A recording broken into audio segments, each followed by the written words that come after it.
قادیانی خود کو مسلمان کہتے ہیں، اس لیے بھائی ہم تو ان کو مسلمان مانتے ہیں۔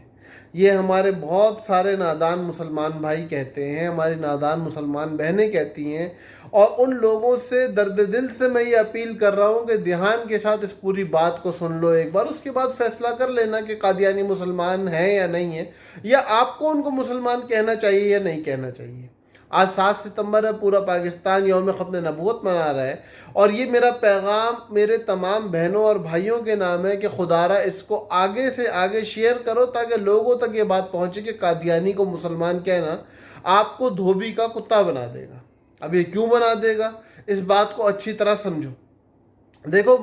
مسلمان کیا کہتے ہیں، جو نبی اکرم صلی اللہ علیہ وسلم کے ماننے والے ہیں، ان کا دعویٰ یہ ہے کہ چونکہ قادیانی ایک غیر نبی کو نبی مانتے ہیں، چونکہ قادیانی حضور اکرم صلی اللہ علیہ وسلم کے بعد ایک نبی کو مانتے ہیں اور ختم نبوت کے منکر بنتے ہیں، لہٰذا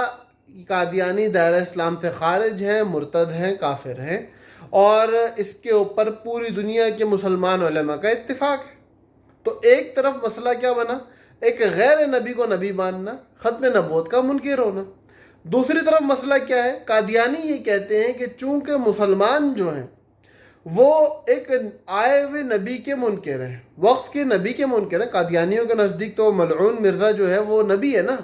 تو وہ کہتے ہیں چونکہ ملعون مرزا جو ہے وہ نبی ہے اور یہ لوگ اس نبی کے منکر ہیں، لہٰذا یہ لوگ دائرہ اسلام سے خارج ہیں، کیونکہ وقت کے نبی کا منکر کافر ہوتا ہے۔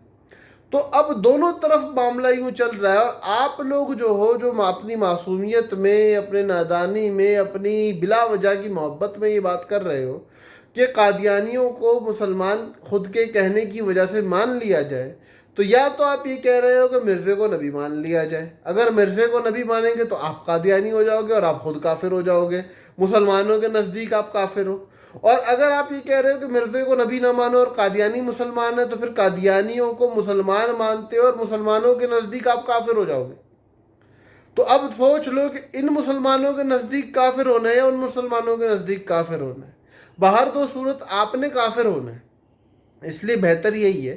کہ آپ کا اپنا جو فیتھ ہے، جس نبی کے آپ ماننے والے ابتدا سے چلے آ رہے ہو، جو برحق نبی ہے اور جس کی نبوت کو دنیا چاہے اس کی نبوت پہ ایمان لائے یا نہ لائے، لیکن دنیا اس کو نبی مانتی ہے۔ عیسائی اور یہودیوں نے اس کی تائید کر دی ہے، عیسائیت اور یہودیت نہیں چھوڑی لیکن تائید کر دی ہے۔ ہمارے نبی کی شان دنیا تسلیم کر چکی ہے، اور ہمارے نبی کی ختم نبوت اور اس ختم نبوت کا معجزہ قرآن مقدس آج بھی ببانگ دہل یہ چیلنج کر رہا ہے کہ اگر ہے کوئی تو بنا دے ایک صورت ایسی، ایک آیت ایسی لے ہے۔ تو بھائی اس نبی کے ماننے والے ہو، اسی کو مانتے رہو، اور جس طریقے سے ماننے کا حق ہے ویسے ہی مانتے رہو، اور بلا وجہ ایک غیر نبی کو ماننے والی قوم کو اپنے ایمان کو داؤ پہ لگا کے بلا وجہ کی محبت میں آ کے مسلمان نہ کہو۔ اپنی دنیا بھی خراب کر رہے ہو، اپنی آخرت بھی خراب کر رہے ہو۔ دنیا میں بھی لوگوں کے ہاتھوں ذلیل ہوتے ہو اور آخرت میں بھی اللہ کے ہاں ذلیل ہونا ہے۔ تو اس لیے بہتر یہی ہے کہ بھائی مرزا غلام احمد قادیانی کو جو ہماری حکومت نے کافر قرار دیا ہے، اس کو اپنی زندگی میں لے آؤ، اپنے نصب العین میں لے آؤ، اور اس بات کو دل سے تسلیم کر لو کہ مرزا اور اس کے تمام تر ماننے والے کائنات کے بدترین کافر ہیں۔ اللہ پاک ہم سب کو عقل اور شعور دے۔ السلام علیکم ورحمۃ اللہ وبرکاتہ۔